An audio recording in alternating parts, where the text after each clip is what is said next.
Hello fellow soul, Philip coming to you with a spiritual revolution, the journey of personal, professional and spiritual development for your holistic well-being with my guidance. There you go.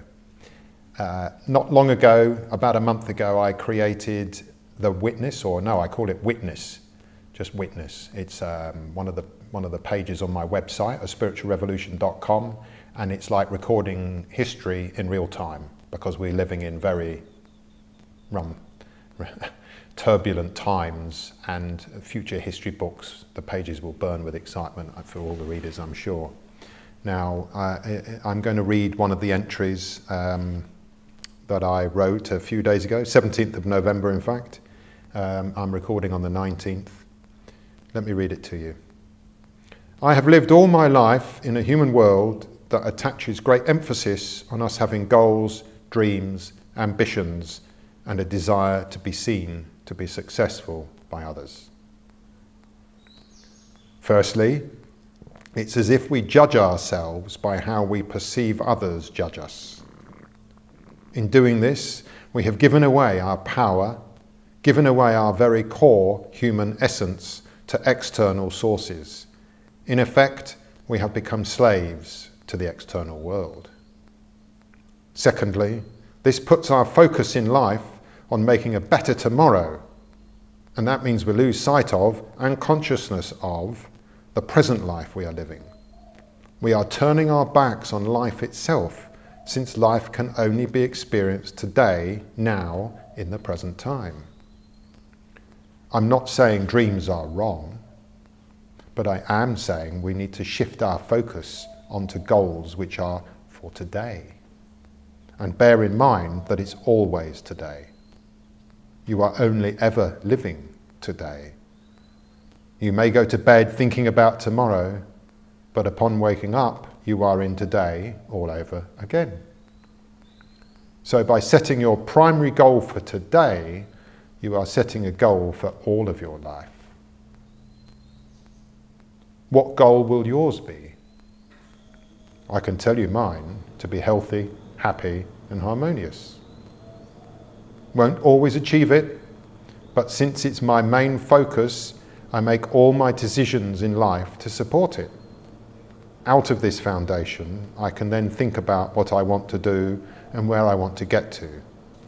Life is a journey, not a destination. And that was the piece. Of course, if life is the journey, the destination is death. So, but we are destination-oriented animals. This is the way we've been brought up to think. So we're always thinking of getting to somewhere in the future. And then one day we may get that $1 million, we may buy that house, we may get this, we may get the prestigious title, we may become famous, whatever those things are. But when we get there, it's like, now what? And so off we go again. We create for ourselves a new dream, a new ambition, a new desire, and now there we go, chasing the new one. And then, of course, we may get it, but if we don't get it, then we're going to feel bad because we didn't get it. We didn't get there. So we're forever trying to get somewhere except from where we are now.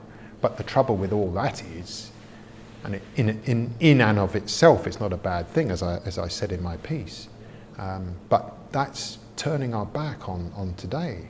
That's relegating today to some inferior, minor version of the life that we would like.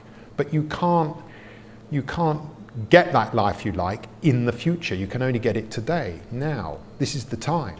So, in chasing all these ambitions and goals and dreams, we've created a society where everybody is so busy and, pretty sick and full of emotional angst and, psychological stress and there are so many pains and problems around that really are not necessary. They're just a consequence of the lifestyle that we've chosen, which is future-oriented goals. Now, what I'm saying, what I said in my piece is, and this is a spiritual revolution, this is changing ourself. This is changing our whole mindset, everything about our life, so that we are able to enjoy today. Because there's only today. Like I said, you wake up in the morning, it's not tomorrow, it's just today again. And so life is just a bunch of successive todays. So if you want to change something, you'll never change it tomorrow. You have to change it today. And I feel, and I started doing this 15 years ago when I had a lot of back pain and I had to solve it because the medical authorities couldn't solve it. So that's when I learned about natural healing.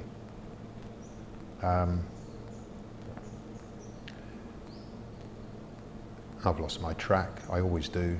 When you're painting the background, you forget what the actual point was. Let me have a sip of my Thailand oolong tea.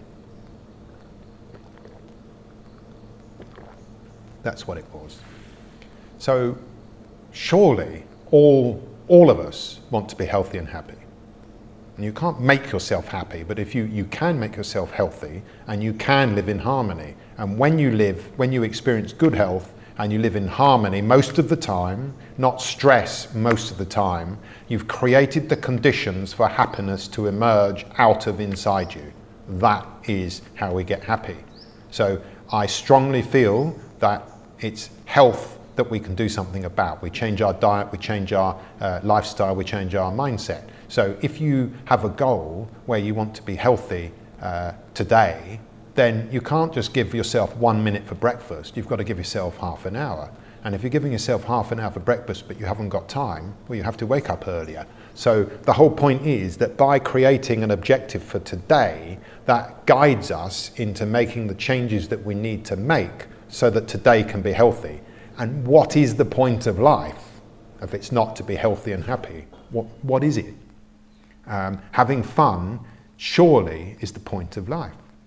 But, you know, and I can digress and I can keep on talking about it, but the schooling that we get is anti-fun, it's anti-health. So it's no wonder we struggle. So the key to less stress and more harmony is to create for yourself a goal for today. And then every time you wake up in the morning, it's a new today and it's the same goal. Now, if you achieve your goal, and generally speaking, you're much healthier, you're much happier, and you're living with much more harmony, now think how creative, productive, proactive you can be. Now, all those dreams you had, now you might change the dreams, it doesn't really matter, but now you're oriented in the right direction, and now you're coming from a really sound basis to really make your life fulfilling and meaningful and rewarding because you're healthy and happy. So I think that's the key. I can talk forever on this subject, so I'm not going to. I'm going to stop it now, and I'll be back again with another video, probably tomorrow. See you then. Bye-bye.